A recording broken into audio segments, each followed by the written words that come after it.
चलिए आज मैं आपको दो देशों की कहानी सुनाती हूँ। 14 और 15 अगस्त 1947 की वो आधी रात, जब सरहद की लकीर पर एक ही मिट्टी दो हिस्सों में बांटी जा रही थी। जब ब्रिटिश साम्राज्य ने भारतीय उपमहाद्वीप छोड़ा तो नक्शे पर दो नए देश उभरे, भारत और पाकिस्तान। दोनों के पास एक जैसा इतिहास था, एक जैसी जमीन थी और संसाधनों का बंटवारा भी एक साथ हुआ, एक जैसा ही हुआ। दोनों को विरासत में मिली साझा संस्कृति, बहती नदियां और एक जैसी चुनौतियां भी। लेकिन फिर समय का पहिया घूमा। सालों बाद आज एक तरफ भारत है जो दुनिया की 5वीं सबसे बड़ी अर्थव्यवस्था बन चुका है, मंगल और चांद पर झंडे गाड़ रहा है और आईटी का ग्लोबल हब है, दुनिया की टॉप कंपनियों के बोर्ड रूम को लीड कर रहा है। तो दूसरी तरफ है पाकिस्तान, जो भारी कर्ज में डूबा हुआ है, आटे की बोरी के लिए कतारों में खड़ा है, आईएमएफ की दहलीज पर कटोरा लिए हुए बैठा है और कंगाली के अंधेरे में भटक रहा है, राजनीतिक अस्थिरता से भी जूझ रहा है। सवाल यह है कि 1947 में एक साथ शुरू हुआ यह सफर इतना अलग कैसे हो गया? भारत आगे कैसे निकला और पाकिस्तान इतना ज्यादा कैसे पिछड़ गया? एक ही दिन शुरू हुई एक ही रेस में ऐसा क्या हुआ कि जिसने एक को महाशक्ति बना दिया तो दूसरे को बदहाली की कगार पर लाकर खड़ा कर दिया? आज इसके बारे में विस्तार से मैं आपको बताऊंगी। शायद आपको ये जानकर हैरानी होगी कि आजादी के शुरुआती कुछ दशकों तक पाकिस्तान की आर्थिक स्थिति कई पैमानों पर भारत से बेहतर हुआ करती थी।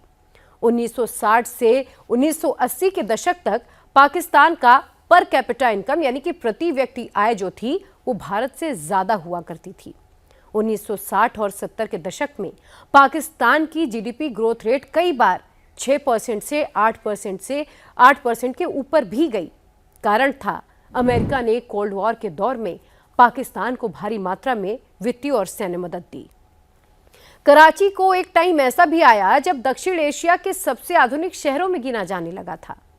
भारत उस समय 3.5% की धीमी विकास दर में फंसा हुआ था।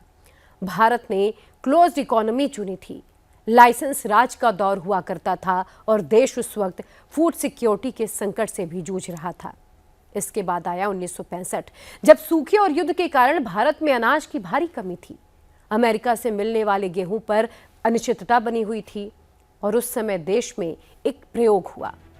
देश के तत्कालीन प्रधानमंत्री लाल बहादुर शास्त्री अपने परिवार के साथ एक वक्त का खाना ना खाने का व्रत रखकर उन्होंने एक शुरुआत की।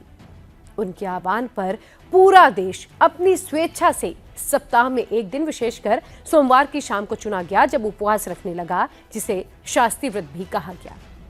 इसी कठिन समय में उन्होंने जय जवान जय किसान का प्रसिद्ध नारा दिया, जिसने देश को आत्मनिर्भरता की ओर अग्रसर किया था।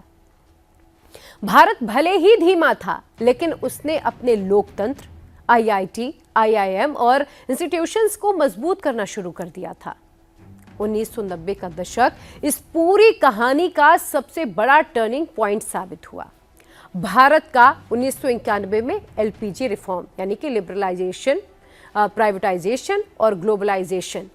1991 में जब भारत का विदेशी मुद्रा भंडार खत्म होने की कगार पर आ गया, तब भारत ने अपनी अर्थव्यवस्था के दरवाजे दुनिया भर के लिए खोल दिए। लाइसेंस राज खत्म हुआ, प्राइवेट सेक्टर को बढ़ावा मिला और सर्विस सेक्टर, विशेषकर आईटी सॉफ्टवेयर उद्योगों ने उड़ान भरी।